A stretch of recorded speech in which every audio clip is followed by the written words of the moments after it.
Halo semuanya, perkenalkan nama saya Indi Marcella Sinaga dari kelas 2 SIB dengan NIM 2357301052.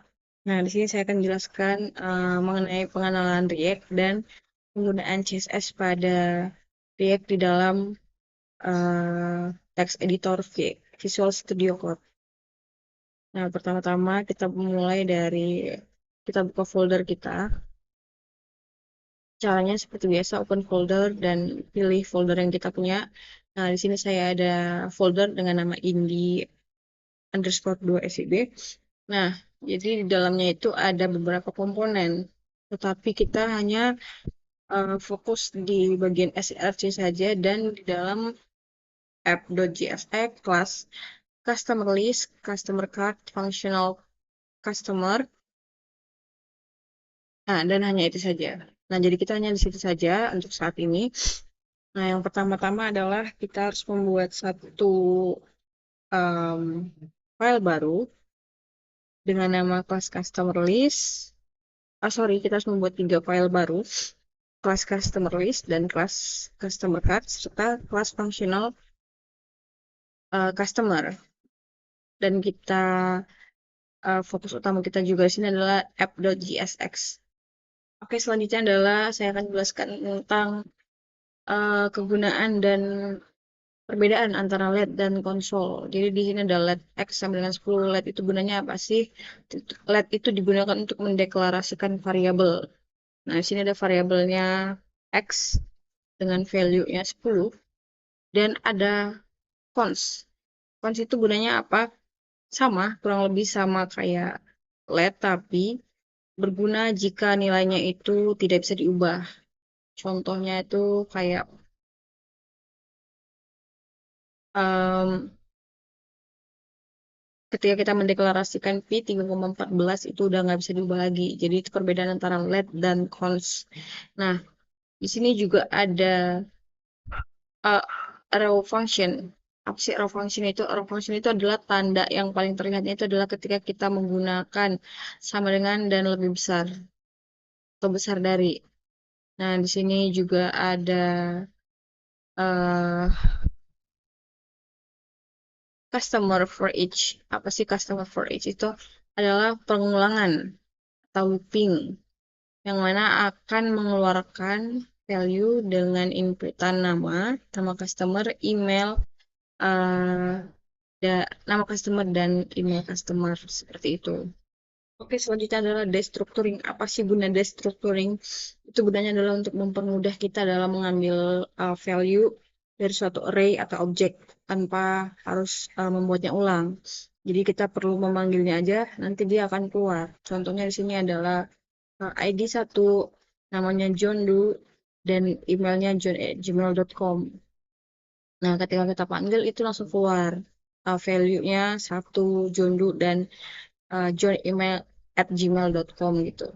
Nah, selanjutnya adalah default value. Apa sih default value? Itu digunakan saat ada satu parameter yang tidak berfungsi dan tidak bervalue, sehingga nanti yang keluar itu adalah default. Nah, di sini ada contohnya. Defaultnya itu adalah customer name sama dengan default, product default, quantity sama dengan 0. Dan di sini ada apa tadi namanya? Raw function. Nah, jadi ketika kita nggak mengisi value-nya ini, nanti value-nya itu keluar, tapi dengan isian ya default, default, dan quantity gitu. Jadi ketika kita ngeprint, uh, ketika kita buat create ordernya gitu kan, nanti yang keluar itu default, default, dan 0 ketika value-nya itu nggak kita isikan, seperti itu. Nah, selanjutnya itu adalah cost invoice, uh, customer product quantity price, dan ada row function. Ini kita menggunakan literal. Literal itu disimbolkan dengan tanda petik 1, tetapi dia miring, sedikit miring. Nah, gunanya literal itu adalah untuk isinya itu merupakan string. Nah, teman-teman bisa lihat di sini nama pelanggan, ada logo dolar, customer, dan ada nama produk, logo dolar produk. Nah, di sini jadi itu string. Input value-nya itu berupa string. Seperti itu. Nah, selanjutnya adalah promise. Promise itu adalah fungsinya untuk mendapatkan value. Dan ada dua kemungkinan berhasil dan gagal. Contohnya di sini adalah di line 84 sampai 88. Nah, fungsi dari promise ini akan mengembalikan sebuah uh, promise yang setelah selesai per 200 milidetik atau milisecond. Nah, setelah 200 milisecond ini akan menampilkan daftar pelanggan, get customers. Oke, selanjutnya adalah sync. Nah, dan ketika get customer, yang keluar itu, sorry. Nah, dan setelah kita buatkan codingan seperti ini, yang lain 92 ini, maka yang akan ditampilkan adalah nama pelanggan. Dan value-nya itu diambil dari customers. Jadi kita tidak perlu mengetikkannya secara manual, nanti dia akan keluar seperti itu. Selanjutnya adalah async. Async atau await itu sama ya teman-teman. Gunanya adalah untuk membuat kode lebih sinkron. Sesuai namanya async yaitu untuk menyinkronkan. Nah, di sini ada let response await fetch fetch store API. Apa sih gunanya itu di sini gitu? Itu gunanya sebagai uh,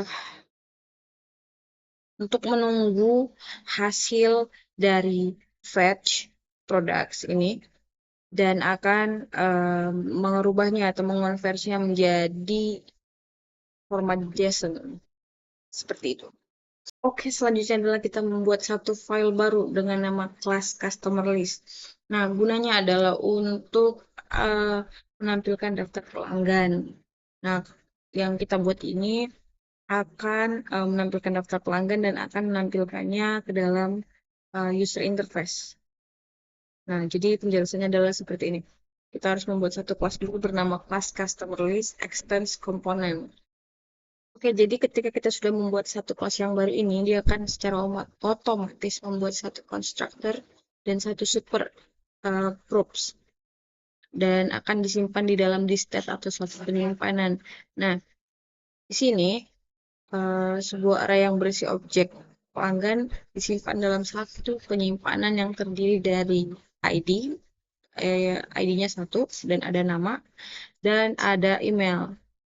Jadi yang akan keluar itu adalah ID, nama, dan email ketika kita memanggil customers.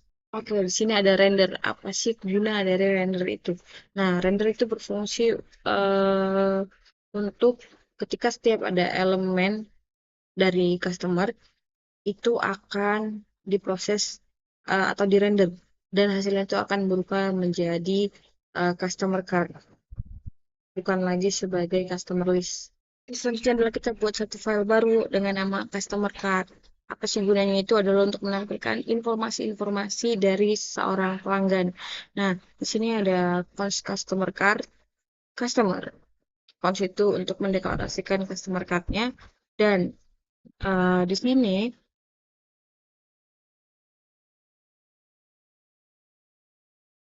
sini, customer itu sebagai objek.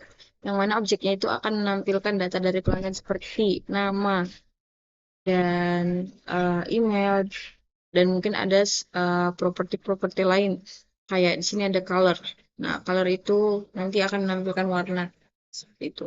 Selanjutnya adalah kita buat file yang terakhir. Nah, di sini ada namanya functional customer list. Apa sih guna dari functional customer list itu? Gunanya adalah untuk menampilkan daftar pelanggan dengan memanfaatkan useState atau penyimpanan dan use effect untuk menangani penyimpanan dan efek uh, dari dan uh, efek samping seperti itu. Di file functional customer list ini kita harus mendeklarasikan dulu memakai const functional customer listnya. Jangan lupa menggunakan ini ya, ini Nah, di functional customer list ini kita harus mendeklarasikan functional customer list. Oke, seperti ini strukturnya dan juga kita harus mendeklarasikan pelanggan dan harus men-setnya uh, agar dia tersimpan gitu. Jadi yang kita set di dalam customer atau daftar pelanggan kita itu ada inputan seperti ID, ada nama, ada email, dan ada warna. Jadi setiap customer itu dibedakan warnanya. Seperti ini contoh satu, warnanya saya buat hijau, dan yang kedua adalah warnanya pink. Nah, dan untuk tutup kurung nih, ini jangan salah. Nanti kalau salah dia jadi error. Oke, selanjutnya di sini adalah return div customer list. Nah, di sini gunanya apa? Return itu untuk mengembalikan dan menampilkan hasil dari customer list. Jadi komponen yang digunakan dalam aplikasi ini bisa dipakai untuk CRM atau Customer Relationship Management. Atau informasi-informasi dan perusahaan yang membutuhkan pengelolaan terhadap informasi pelanggan seperti itu. Jadi setiap pelanggan akan ditampilkan menggunakan komponen customer card. Jadi setiap satu konsumen itu beda-beda dia cardnya seperti itu. Dan informasi pelanggan yang ditampilkan itu dalam bentuk yang lebih terstruktur dan mudah dibaca. Dan itu akan tersimpan di dalam use tab. Use tab. Seperti itu. Ini dia. Use tab.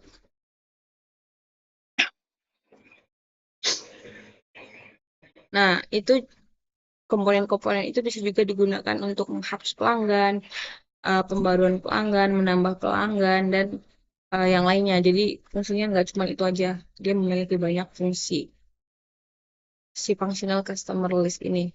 Nah, jika semuanya sudah kita buat, selanjutnya adalah kita melihat hasilnya. Cara melihatnya adalah kita buka terminal kita. Kita klik di sini terminal, new terminal.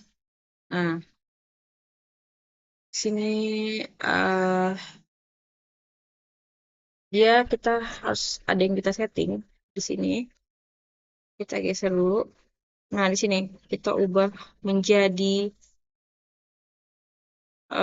comment prompt. Nah, ini dia. Dan ketika sudah, kita harus mengetikkan npm rundev. npm rundev.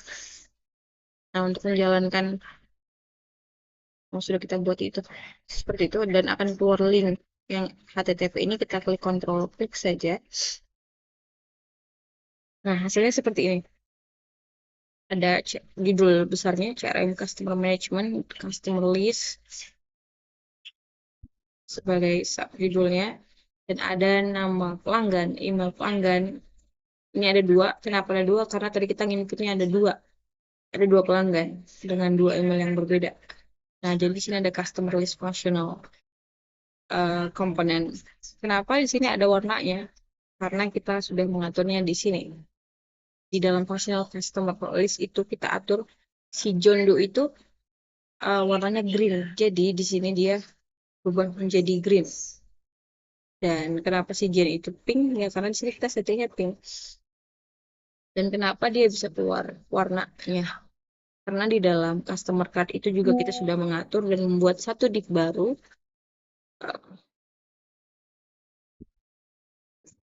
Kita membuat satu div baru yang mana kita juga mengsetnya background. Backgroundnya itu dari customer color. Jadi semuanya itu saling berhubungan seperti itu. Baik, itu saja yang bisa saya sampaikan di video pertemuan 2 kali ini. Jika ada kesalahan, saya ucapkan mohon maaf dan terima kasih.